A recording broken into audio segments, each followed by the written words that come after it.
Hey everybody, and welcome to this week's edition of the Weekly News.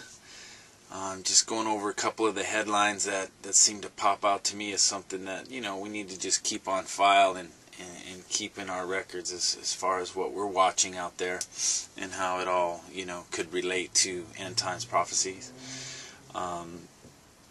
There's a new enemy in town right now, although we are hearing a lot about the Middle East here and there. It seems that North Korea is being presented now as a big threat to us, a nuclear threat. The CIA sent Dennis Rodman. Oh, no, just kidding.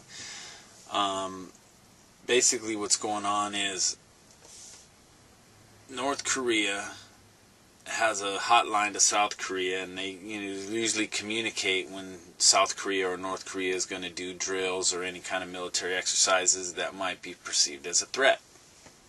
Right now, the U.S. is in a war game with South Korea, okay? And this is Key Resolve is the name of this. And this resolve word, always we had a lot of resolve when it came to Iraq and Kuwait. So basically what's happening is North Korea is bypassing this armistice agreement, and they are doing their own exercises, okay? So what we just need to watch is why North Korea all of a sudden, and what do they have to do with anything. But more importantly, they have nuclear weapons, okay? And we have heard these scenarios where the United States is invaded by the Asian nations with nuclear weapons, okay? And many of the saints, have visions and dreams of nuclear explosions, okay? So just something to consider, something to think about. Another thing is there's something in here about Bernanke. And again, let me read something to you, because remember, who owns the Federal Reserve?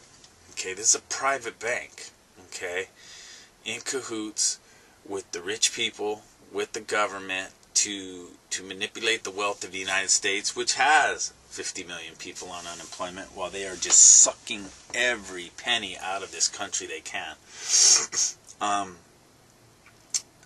So last week, the Dow broke its historical record. There were no Greenspan-style celebrations. Conservatives dismissed the surge as a sugar high caused by quantitative easing.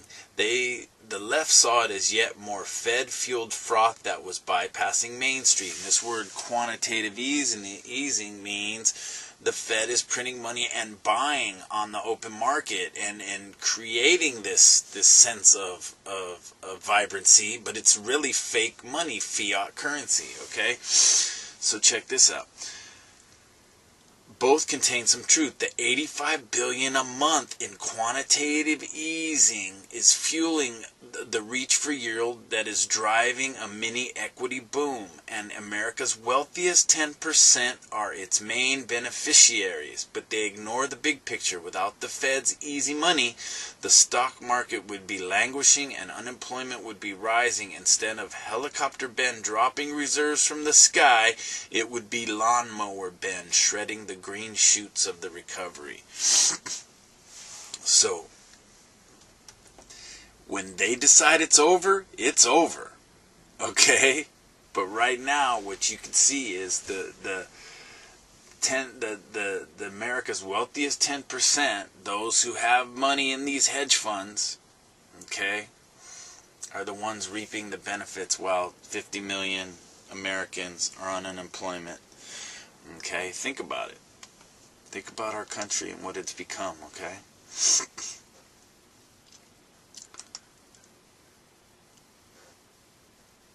So, and in that, the New York Stock Exchange is considering total automation, okay?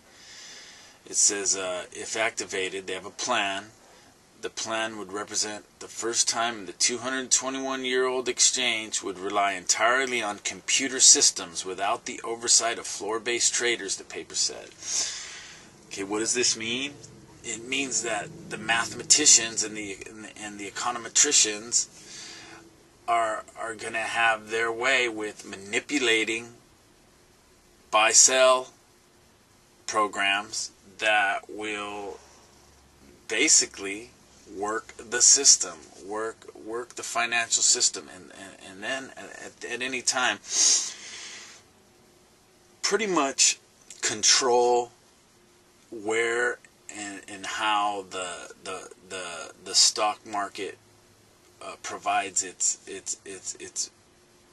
profits. In that, you know, you don't have the money to create an algorithm, and you don't have the money to dictate, you know, via a hedge buy or sell the price of a stock, but they do, and your 401k is in that stock market, and they are going to take your money.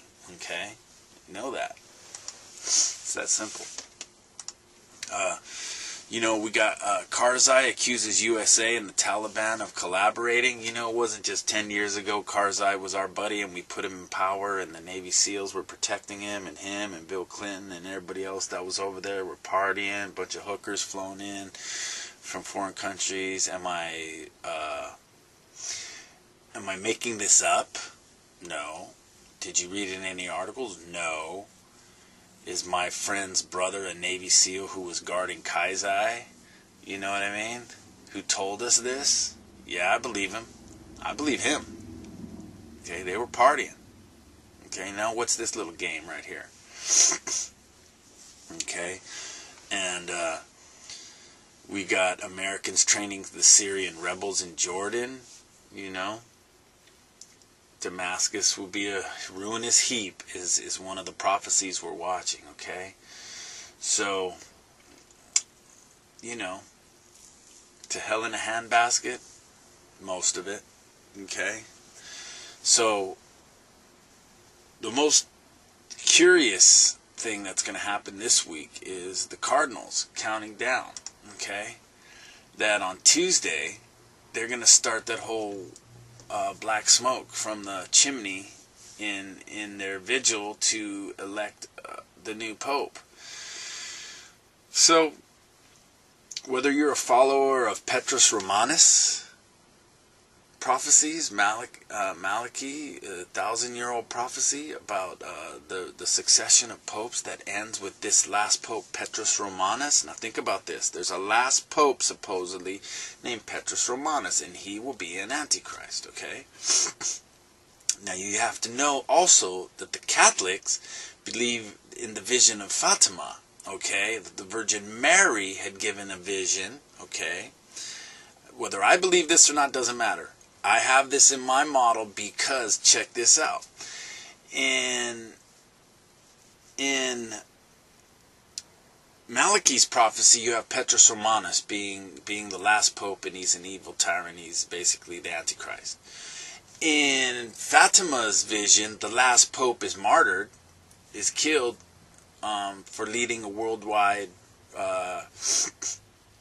spiritual revolution. Okay? So if Fatima's vision where the Pope is killed and the Antichrist vision of the Pope for Malachi and he's killed, where are you at? Okay? Where are we at? Okay, what are we thinking? When, if, what should probably be on our minds is that Islam has a Jesus son of Mary and the return of a prophet angel that will come to destroy Antichrist, and now Islam is set up. So we have to just keep all these things in our minds as events start to unfold and as the supernatural world becomes real to us again, because it hasn't been for thousands of years, okay?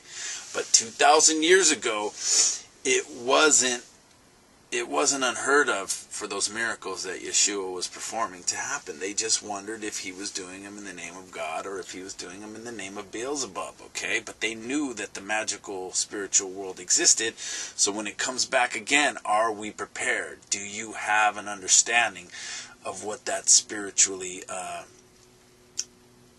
mystical, magical world would look like, okay? And that's what being on watch is about, having an idea so that should things start to play out. Now biblical prophecy will take precedent in your mind, and you will be able to discern what is real, what is truth, and what is the devil's strong delusion that will be sent to have everybody believing the lie. That is why Yeshua comes as a thief in the night, okay? I love you guys. Thanks for joining me. That's this week's edition of the Weekly News. Lord willing, coming up with studies this week. I love you guys. Have a great day. Peace.